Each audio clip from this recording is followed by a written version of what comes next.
Hey, Acers.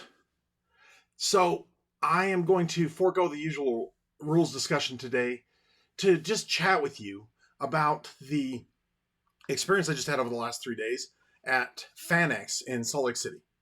So, first of all, it still was fun. I will give it that. It was fun. But I don't know if I'm going back again for multiple reasons. I kept kind of going because my daughter was 17 and I wanted her to be able to have me there available for her. My son wandered around at 17, and actually she ended up doing a lot more wandering around than what I was initially planning on. So I let her stay in touch with me on the phone, and she was with friends, and she was safe the whole time because hey, you can't beat a con where they are guarded by members of the U.S. Air Force as part of the security details. So hey, and it's a really safe, secure place. They got younger teens wandering around as well, and it's really a safe place. Now, some of the pictures on Artist Row, those were really darn sexy, and they shouldn't have been. Probably, I didn't get there this year, but last year they were a little sexier than I really wish they would have been. But that's for parents and children to discuss. And if you have a question about grown up things, go to your parents. They should be the ones that you're asking, because sometimes, even if they're not the most mature ones out there, because I'll admit sometimes I'm not, but if they're the ones you go to, they will be the ones who can help you understand those parts. Maybe you'll help them through helping you to understand life a little bit better, and we could build that bond closer. So, and I admit, I know that sometimes families aren't the ones you want to go to. So find another trusted adult that you can ask those questions to, that you're not going to get them in trouble. So the first day of the con, I did, as the guy was setting up his miniatures booth, he 3D prints miniatures, does resin printing. I had to get this guy because, well, okay, first going back to the only D&D campaign I've ever played, where we played from levels 1 to level 20, it was 5th edition, was a game actually set in Sigil, which is in the Planescape universe. And it's the City of Doors, and our game master, who was actually on one of my panels, and I'll get to the panels in a minute, he basically let us pull in from all the worlds. And so I played a Thri-kreen, and I wanted to play a Mystic. And so Thri-kreen are kind of these bug-like dudes, and they have 4 arms and 2 legs, or 6 bug. They're a bug, but they're a human-sized mantis, basically. Well, so the guy's setting up across from where I'm just kind of hanging out. I see this on his Thri-kreen stack. I'll see if I can get this up here where you guys can see him. And he modeled this really well. This is my gentleman Thri-kreen. He put him in a top hat and a tuxedo and had a fun time doing that. So that's one of the things that I just got. And that was about the only thing that I picked up at the con, other than the annual roasted nuts that they do with sugary something on them they're really good. They're really good. I buy them every year. And yeah, I spent almost $60 on the nuts, but it was so worth it. We've actually already polished off the pecans, so yeah, that's what that is. Other things that happened at the con, I got to go to. I went up and squatted in the gaming room, and there were the tables and tables and tables of D&D. And some of my friends who've even played some Savage Worlds with me, they were playing D&D as well, and they were running D&D for the con. And hey, if for a free pass to the con, you get to have a break between your sessions. You get to go wander around and see the con and buy the things. It's pretty cool. Actually, I barely even went on the vendor floor this year. And I had a few friends that were there, but it wasn't worth the time. But what was worth the time is I got to talk to a lot of people up in the game suite about Savage Worlds. Now, I didn't get to run as many Savage Worlds games this year as I did last year. Last year I ran 6, and I had 3 panels, and I ran 6 games. But this year, I don't know if they had finally recruited enough GMs or what, but um, I didn't get to run as many. So many of you might have heard me talk about them before, and they're there representing a great charity, and I definitely want to support that charity. It's a prevention of violence against children, and the head of the charity, she teaches a self defense for children that actually is very helpful and it's great. However, they decided, well, actually going back to 2000 or 2021, so first con after the pandemic lifts, I go there as a VIP special guest, or not special guest, but a VIP. I'm in the con as a VIP, so I paid for my way in. Paid almost $300 for my way in. But I'm there at the con, and I'm hanging around up there and everything. And they had a shortage of game masters for their final charity paid game of the con. And so they asked if I would please just come up and run a game, and I said okay. But I don't run D&D, I run Savage Worlds. And they're like, well, we haven't heard of Savage Worlds, so we'll only charge $15 per person at the table. And they sat me with a table of people, and we played Harvey's Heroes for the first time. That was the first time I ever actually ran it. And it was brilliant. It came off so well. Now, this is also what started me on the path that I'm on to make Harvey's Heroes into an actual setting for Savage Worlds, because, frankly, as much as I appreciate what the young lady did who put together It's Toon Time, there's some things that just don't sit well with me on that. And I'll get back to that in a moment too. So I ran that charity game, and we were laughing.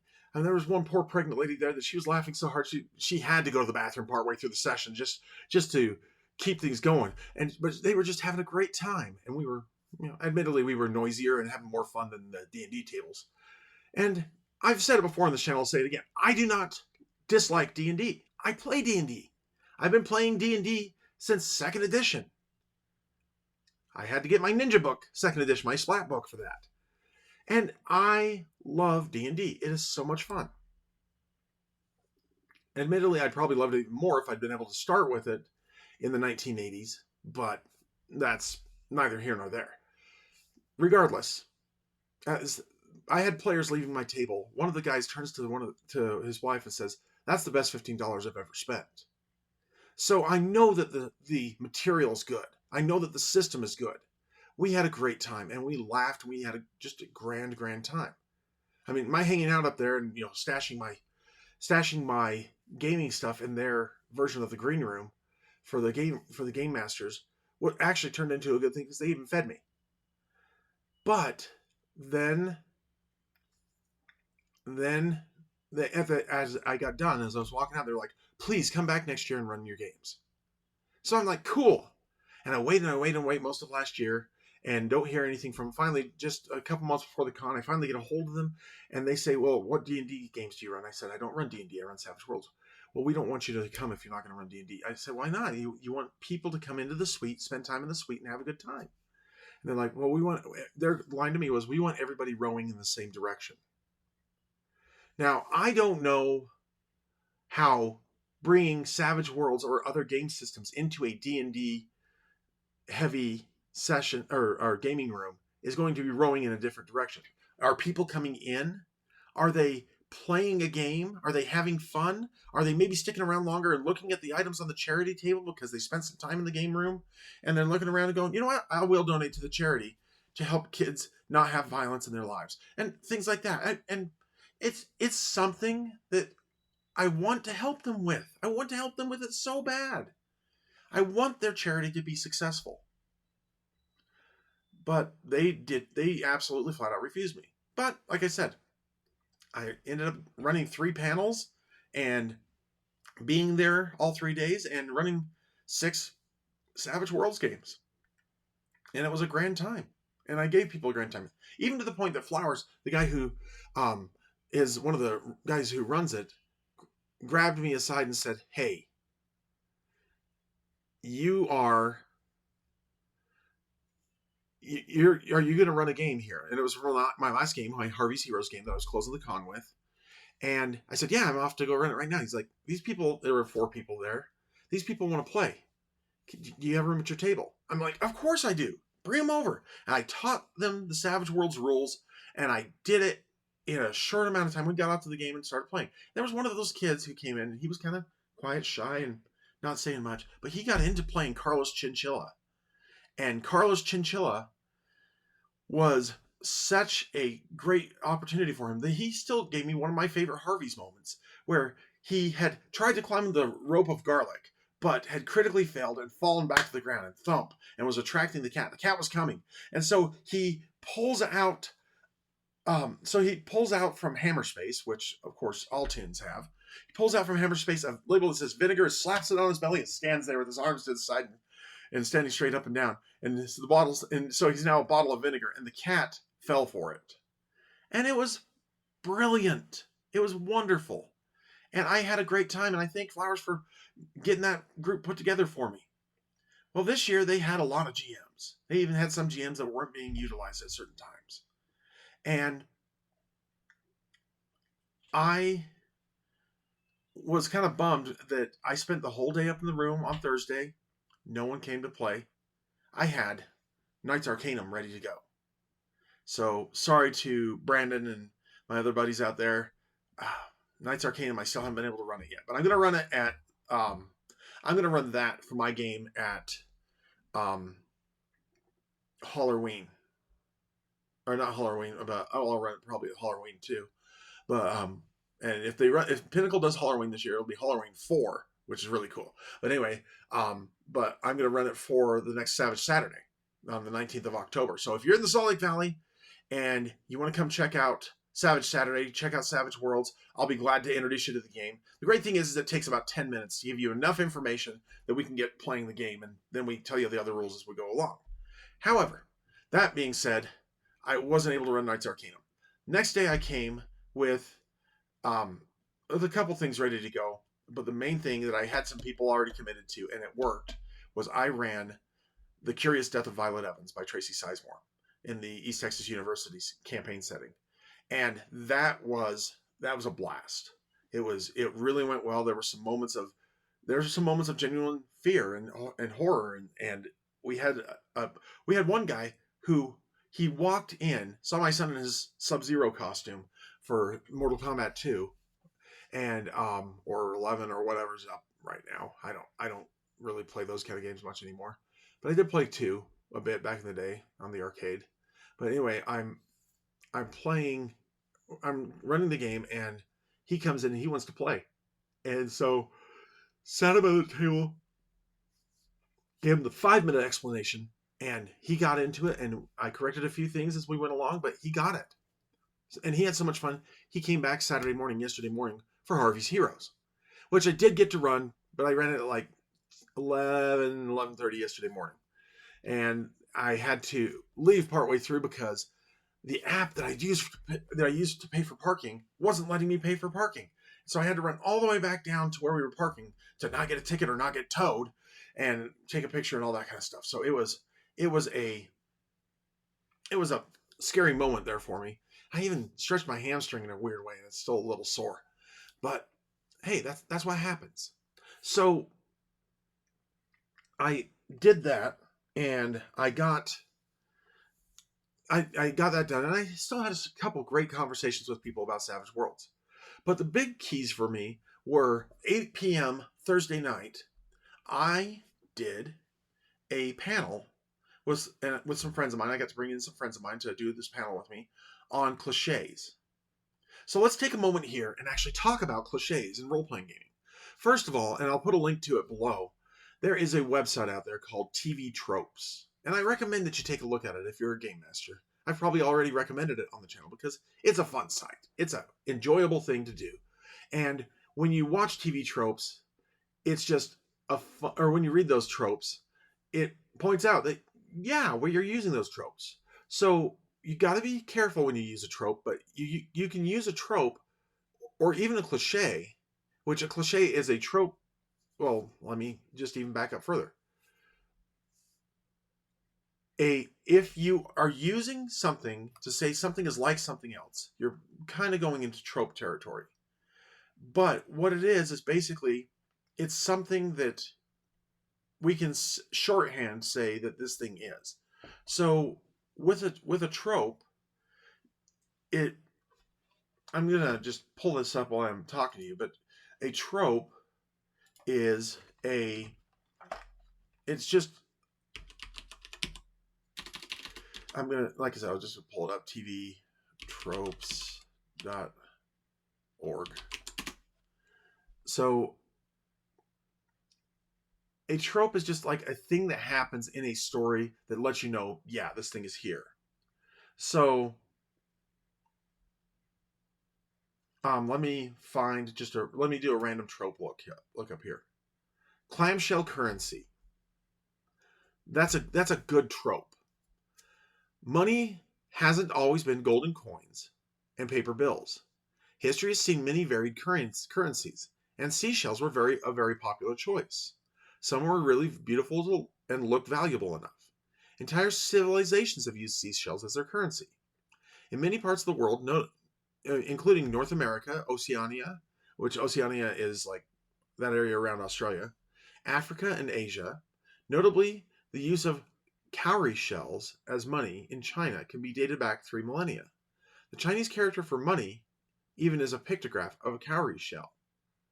These sacred currencies, or these nacred currencies, I should say, sorry, I misread that. These nacred currencies can be sometimes encountered in fiction, typically in sea-related tribes. After all, mollusks, animals that make shells, live in water and look very precious. And as such, they can make excellent replacement for typical golden cash. So that's a good example of a real-world trope. So if you have like there's BC comics. I don't think they're being produced anymore because I think Hart's probably passed on by now. I don't know, but his cavemen use shells as their currency. How many shells did that cost you? Oh, 10 shells. So that's kind of the idea of a trope. But where it becomes a cliche is when every story you ever do always uses clamshell currency. That's the thing. Is when it becomes even the name clamshell currency, because they talked about in there how seashells were valuable, but clamshell currency is just here's a clam, and even you'll hear it in some stories. How many? Give me 5 clams. They'll refer to it that way, and so it can't. A cliche can become silly or even harmful, and that's what was kind of the gist of our panel. I didn't get to record that session really well. I got the audio really well, so maybe I'll put it on a podcast at some point, but I still need to figure out how to do that using Anchor or whatever I'm going to use. And I know YouTube could convert this into a podcast, but I'm not there yet. There's still just a lot of things I need to learn, and I haven't necessarily had the time to do it. So the second panel, though, in that first panel, I got to back up and say it was attended by about 40 people. So that was pretty cool. So it wasn't just a dead panel. I thought it was going to be a dead panel because it's me. But that's given me a little bit more confidence. And now I got a second thing that has come up, and it's even better. I had the second panel, and there probably had to be 200 people in there. There were only like 15 seats right up in the front, left-hand side for the audience. So stage right, side of the audience. That was all that was open, and it was really cool. And there was myself, and the first panel it was myself and my friend Mike Barbeau, my friend Mike Bailey, my friend Ethan Moore, and my friend Jeff Rayback, and we just basically had a discussion. We chatted and had people come up to the microphone and ask us questions afterwards. And then the next part was back over in the further back section, but still a good conference section. And we did a panel on RPG creation and adventure writing. Now, the reason why I'm coming back to RPG creation part is this. And I really realized it as I finished listening to a book called Designers and Dragons. Really good book. Shannon Appelkline wrote a really good book there. And I hope to be able to become his friend eventually someday because I'd love to talk history or role-playing games with him. I'm kind of building my own PhD in role-playing gaming. But Shannon pointed out something, and it's really kind of driven home to me. Why do we create new role playing game systems? Why didn't we all just stick with Dungeons and Dragons from 1974? Why have there been new additions? Why have there been things moving forward? And it's because there needs to be a level of dissatisfaction with something, even if it's something we love. If we have dissatisfaction, we're going to drive ourselves to try and make something better. So we drive ourselves to make those better things to happen in our lives. And that's why being dissatisfied with Dungeons and Dragons led Ken St. Andre, another venerable game designer, to make Tunnels and Trolls. And he removed, for example, as he saw it, the pseudo-Christian monks, or not monks, but the pseudo-Christian clerics from D&D when he built Tunnels and Trolls. I don't own Tunnels and Trolls yet, but it's one I'd heard of before, and it's one I would like to get. And then those were some of the other things that came up. And we did that great panel yesterday. It was awesome. And the latter part of the panel was actually even us talking to the audience and getting some input and kind of analyzing and putting together an adventure. But we ran out of time.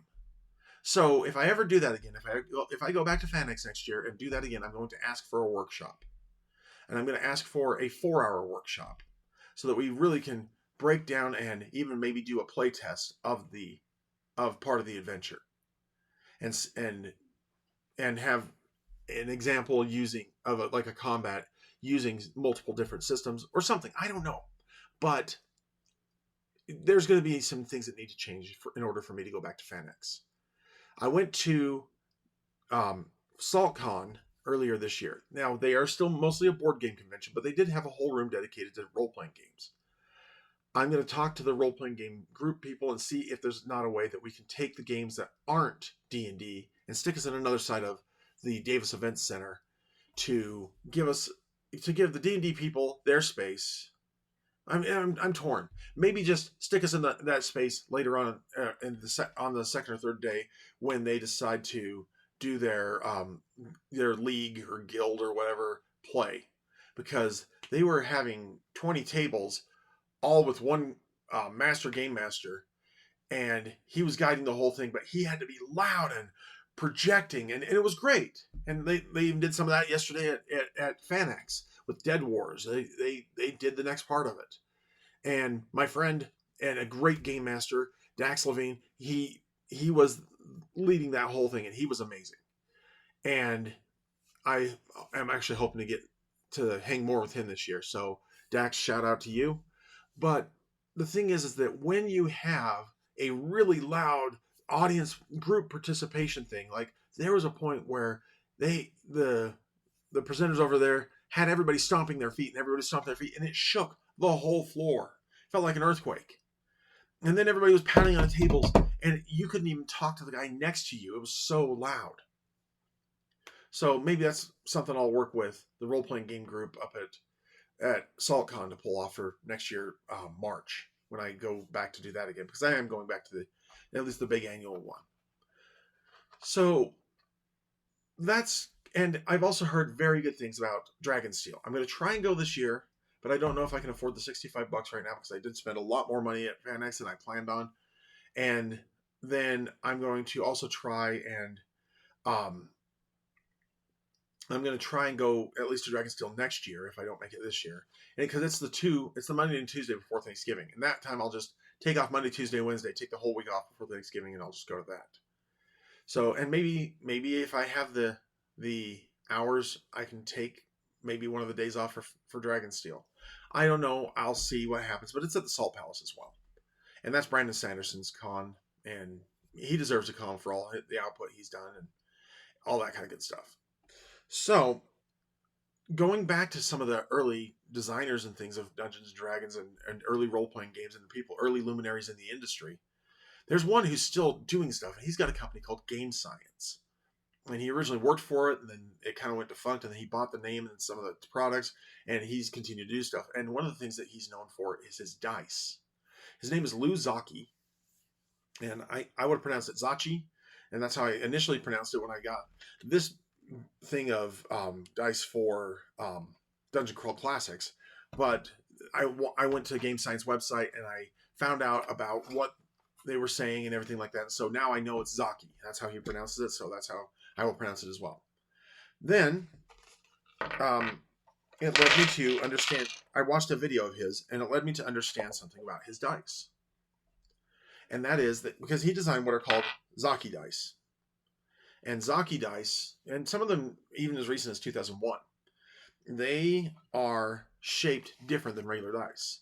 And one of the things he points out, and I'll pull this up as an example, is that these pretty dice, this one's a D30, these pretty dice, they're pretty because they, if you've ever built a model airplane kit or a model car kit or any sort of or like played games that have little plastic pieces and they come on that tree, that's called a sprue, and you have to clip off the edges to get your things off that tree, off those sprues, and they leave a mark on the die where the mold was injected into that, or the plastic was injected into that mold, and that mark, what most dice manufacturers will do is they'll take and they'll put all those freshly clipped dice into a rock tumbler, and they'll tumble them until the blemishes are gone. And then they'll take and they'll dip all those dice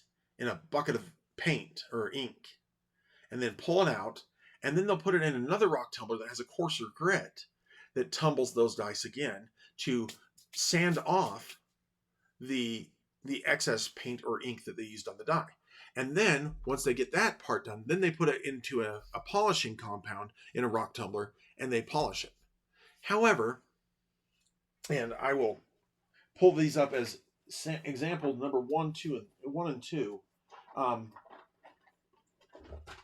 Or I'll just pull this one up for example. You get, and I agree with Mr. Zaki on this, you will end up with pretty dice. They look really pretty. But you end up with dice that probably have one side that is only micrometers thinner than another side, or micrometers flatter.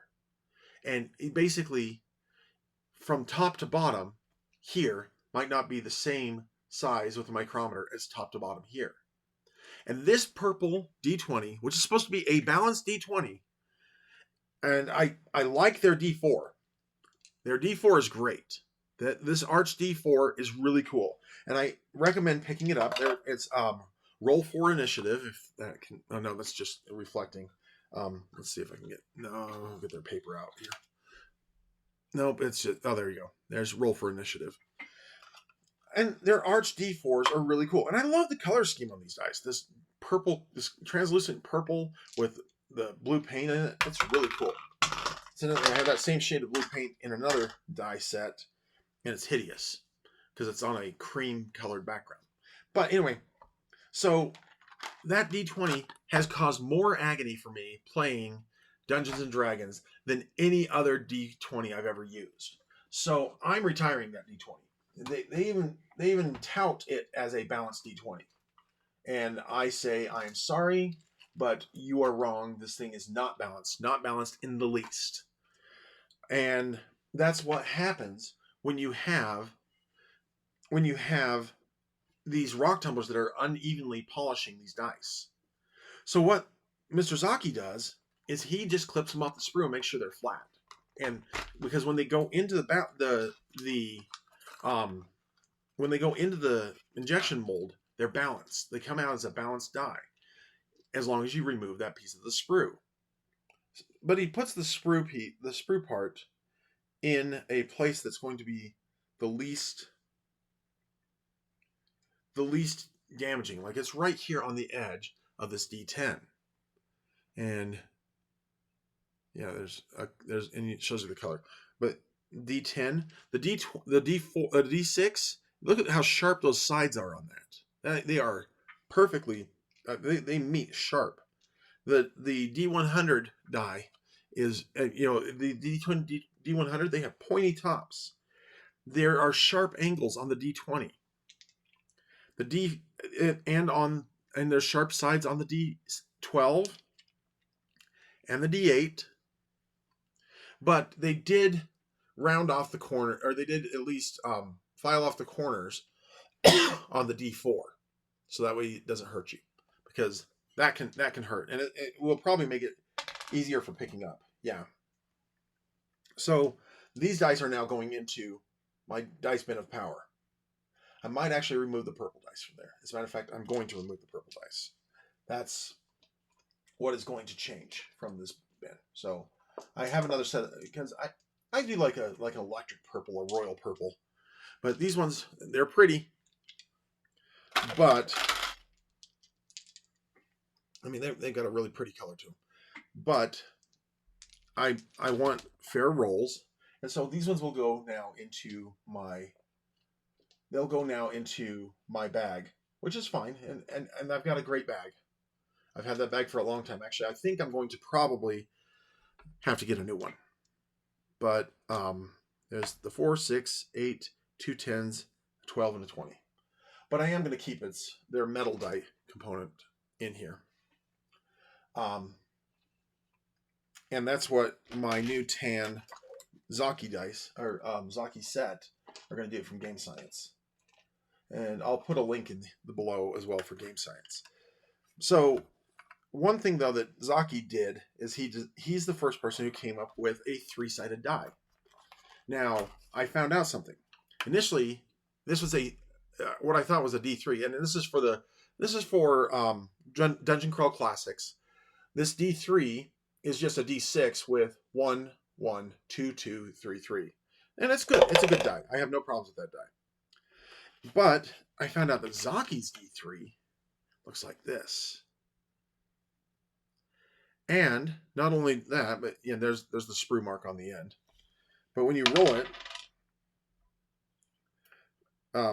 face up on the die face, it in this case is an R. And it's up on both sides. You can't see it because of the lighting and the fact that these are not inked. These are kind of a crystal gemstone look resin die. And so, but that's an R that can come up, a S that can come up, or a P that can come up. Rock, paper, scissors. And then there's the numbers 1, 2, and 3. So, and I'm going to probably have to paint these because I can barely read it myself even in this light. But that's pretty cool. Then there's the D4 from my other Zaki dice set for Dungeon Crawl Classics. This one I like. I have to say this is kind of cool because it puts the numbers on the points and has rounded them. So this one's a D4 that actually I still wouldn't want to step on it, but it wouldn't hurt. Next is the D5. And this D5, this is the one from the set. It's got numbers on the corners as well. This one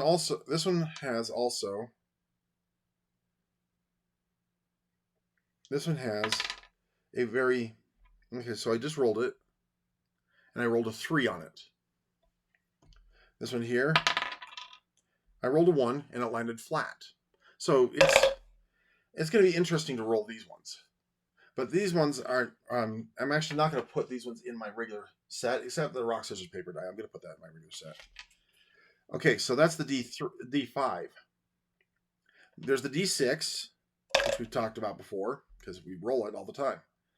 Then, one thing that is not in the stuff from Game Science, but it is in my kit from Dungeon Crawl Classics, is there is a D7. This was invented by a Canadian guy, and apparently it rolls pretty fair, because that can go all the way up to 7.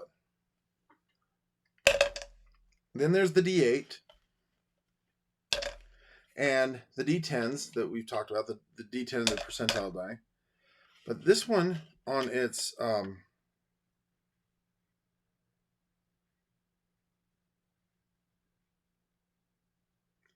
think this is a D18, which I do not think there's a D18 in this set. And it gave me a 12. Oh, that's pretty good. I like that die. It's got a good weight to it, too. These really have a good weight. I like that. So D10, D12. Okay, D12. Here's that one. D14. I believe this is or D14, D16, D20. Now their D24 in here is more like a larger D20. It's got actually rather circular faces. Got an 18, so it's, but Zaki took a D6 and broke every side of it up into 4 points. So now you have a D24 in that direction. And then finally, you know, because and that's something Zaki says in this video. Like I said, I'll put the game science link below. But he points out that some people are like, it's got a blemish on it. How can you sell these things? But the thing is, this one might have, this D30 might have a slightly off side that might favor a side. So I think this is his. Yeah, this is D14. So D14, D18, D5, D3, and D24. So I'm excited to have those. Those will actually just kind of live up on the shelf with my Dungeon Crawl Classics dice. You know, I'll pull them out when I need them. Now, one more thing to show you dice wise, and then I'll end the video. I did spring $12 for one and $20 for the other, but I got a blind pack of gemstone dice. I decided to go ahead and try it, and actually Dax's booth up there was selling them. So I got a D20 because, again, not liking the way that my purple D20 from Roll for Initiative was behaving, I went ahead and bought me a D20. And here it is. It is Tiger's Eye. So it's kind of uncommon, I guess, for those blind bags. And it feels like it's going to roll pretty random. I mean, I rolled a nat 1 just now, but it doesn't roll far and long. I like how it stops. And then I also got me a D6 to be my new wild die. And it's pretty. I did find out there's a difference between left-handed and right-handed dice. And I'm going to have to watch the video again on that to make sure I understand it. But there's the 6 on it. So the 6 is the big one. And it's been rolling really well for me. And it's actually just red glass. But it works really, really well as a wild die. So I'm not saying that I'm going to stop getting other dice with, like, if I get the Savage Worlds next Kickstarter and I get the dice with it and everything, I'm not saying I'm going to be disappointed or poo-poo or throw those away. But what I am saying is I know what dice I'm going to be using. And actually, I'm going to put, because I only use my D20 really with my D&D group, I'm going to put that D20 in these dice because I'm going to keep the rest of them available. I don't know. No, I'm going to start taking this one with me. I'm going to leave the D20 in with my Deadlands dice because I'm just going to take that whole tray with me because it has my good rolling fair Zaki dice. So, well, thank you, Mr. Zaki, for those, and your company Game Science for those dice. I'm going to probably buy a second set so that way I can at least have a couple D8s and things like that, and I can have a different option for a wild die. But I doubt I'm going to be rolling much of anything else other than those, or maybe my metal dice with the. I didn't realize how, even though these have sharp corners initially, I was like, oh, but now I realize sharp corners are where it's at. Sharp edges are where it's at. They roll fair. So anyway, thank you guys for sitting through this with me. I hope it was fun, and I hope you didn't mind the break. I would love to hear back from you. Put up questions for me. I'm glad to be here to talk game design, to talk other things, and I can take a break from the slog of videos I've just been doing. So I hope you enjoyed my post report, and I look forward to seeing you in the next video. Remember, the world is a better place because you are in it. Stick around. It gets better. And I love you.